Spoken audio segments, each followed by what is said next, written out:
एका ठिकाणी एका परिसरामध्ये राहणारी एक महिला होती आणि ती महिला त्या परिसरातल्या अनेक लोकांच्या घरी जात होती आणि विचारत होती, तुमच्या घरामध्ये कोणी लहान मुलं आहे का, लहान बाळ आहे का, कारण की मी त्यांचा सांभाळ करण्यासाठी आले आहे आणि मुलांना सांभाळ करण्याचं मी एका NGOच्या मार्फत कामसुद्धा करते।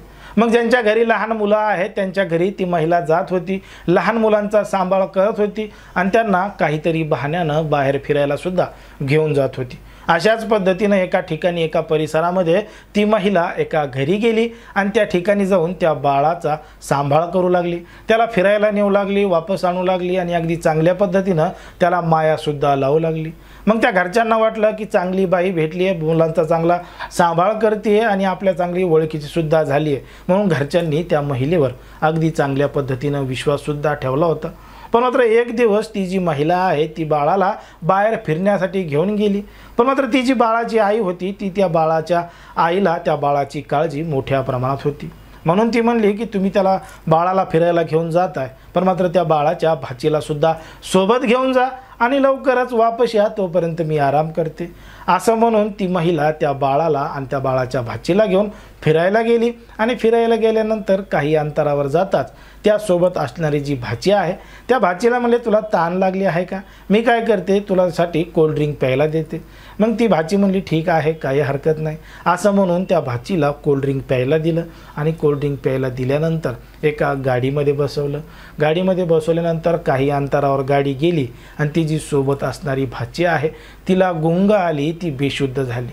मग त्या महिलेनं ते बाळ तर त्याच्याजवळच होतं, ते बाळ घेतलं आणि त्या भाचीला गाडीच्या खाली टाकून दिलं, अनोळखी रस्त्यावर सोडून दिलं आणि गाडी सुसाट निघाली आणि ती महिला ती बाळाचं अपहरण करून फरार झाली।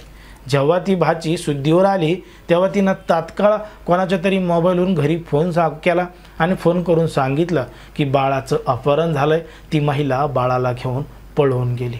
आता हे सगळं ऐकून त्या बाळाच्या आईला मोठा धक्का बसला। त्यांनी तात्काळ या संपूर्ण प्रकरणाची माहिती जवळच्या पोलीस ठाण्यामध्ये दिली आणि यामध्ये घडलं होतं एक धक्कादायक प्रकरण, धक्कादायक घटना।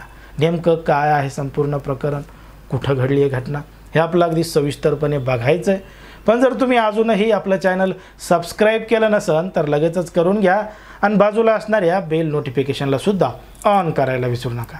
आता ही जी संपूर्ण घडलेली घटना आहे ती आहे दक्षिण दिल्लीमधील गडी या गावामध्ये घडलेली संपूर्ण घटना आहे आणि या ठिकाणी या परिसरामध्ये राहणारी एक महिला होती आणि त्या महिलेनं एका 2 महिन्याचं बाळाचं अपहरण केलं होतं आणि त्या भाचीला गुंगीचं औषध देऊन भर रस्त्यामध्ये सोडून दिलं होतं। जेव्हा त्या भाचीनं घरी सांगितलं, घरच्यांनी पोलिसांना सांगितलं, पोलिसांनी या संपूर्ण प्रकरणाची गांभीर्यानं दखल घेतली आणि ज्या ठिकाणी त्या भाचीला सोडलं त्या परिसरामध्ये लावलेले जे CCTV कॅमेरे आहेत, हीच गाडी होती का, हीच महिला होती का, ती गाडी कोणत्या कोणत्या दिशेनं जात आहे हे संपूर्ण तपास करून पोलिसांनी तपासचक्र फिरवली। ती जी महिला होती ती ज्या पत्त्यावर राहत होती त्या पत्त्यावर सुद्धा पोलिसांचं एक पथक पोहोचलं होतं, पण मात्र ती महिला तिच्या घरी नव्हती, तिथून सुद्धा ती फरार झाली होती। आता एक 2 महिन्यांचं बाळ बेपत्ता होतं आणि एका ओळखीच्याच महिलेनं त्याला बेपत्ता केलं होतं। त्यामुळे पोलिसांना काहीही करून तात्काळ या संपूर्ण प्रकरणाचा तपास लावायचा होता। पोलिसांनी अनेक तपासचक्र फिरवली, काही त्यांचे जे लोक आहेत माहिती देणारे त्या माहिती घेणाऱ्या लोकांना सुद्धा पोलिसांनी माहिती कळवली, अनेक ठिकाणचे CCTV कॅमेरे तपासले, त्या महिलेचं लोकेशन तपासलं, तेव्हा एका ठिकाणी एका परिसरामधल्या मंदिरामध्ये ती महिला जाणार असल्याचं समजलं। जेव्हा पोलिसांचं एक पथक त्या ठिकाणी पोहोचलं तेव्हा पोलिसांनी त्या महिलेला रंगेहात ताब्यात घेतलं आणि त्या बाळाची त्या ठिकाणी सुटका केली। त्या बाळाच्या आईच्या ताब्यात ते बाळ दिलं आणि त्या महिलेला ताब्यात घेतलं। जेव्हा तिची कसून चौकशी केली आणि तिला विचारलं की बाळाचं अपहरण नेमकं तू का केलं, कशामुळं केलं, तू बाळाला विकणार होती का नेमकं काय करणार होती, जेव्हा त्या महिलेनं सांगितलं तेव्हा सगळ्यांच्याच पायाखालची जमीन सरकली।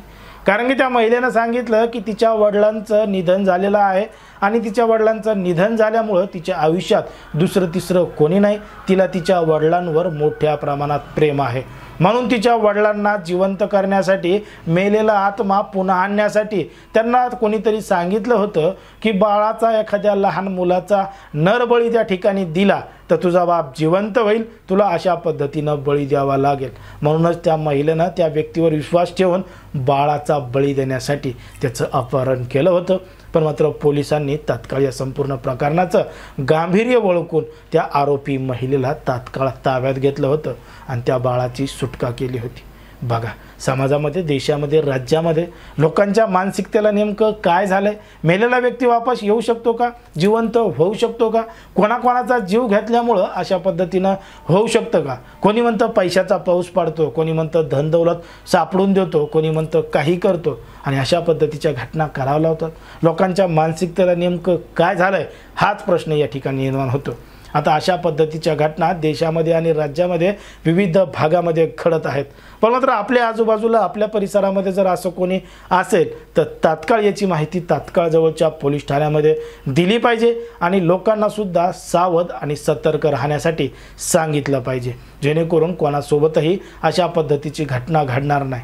पण मात्र लोकांना आपल्याला काय करायचं जाऊ द्या, आपल्याला काय करायचं जाऊ द्या, असं म्हणूनच आजूबाजूला अशा घटना घडत आहेत. त्यामुळं सगळ्यांनी सतर्क राहायला पाहिजे आणि सावध राहायला पाहिजे असं आपलं एकंदरीत या ठिकाणी वाटतं.